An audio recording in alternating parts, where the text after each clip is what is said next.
तहरीक इंसाफ को बल्ले का निशान वापस मिल गया। पेशावर हाईकोर्ट ने इलेक्शन कमीशन का फैसला मुअत्तल कर दिया।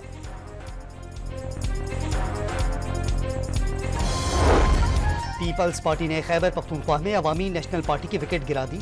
अदनान जलील का आसिफ जरदारी से मुलाकात के बाद जियाला बनने का ऐलान।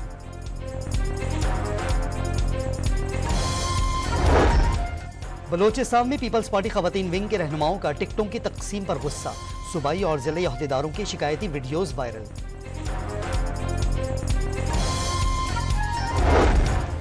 गजा पर इसराइली बमबारी से मजीद 241 फलस्तीनी शहीद।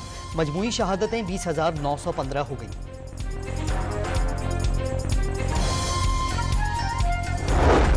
और 4 सद्दा में लेडी हेल्थ वर्कर्स का तनख्वाहों की अदम अदायगी पर एहतजाज। तमाम ड्यूटीज का बॉयकॉट कर दिया।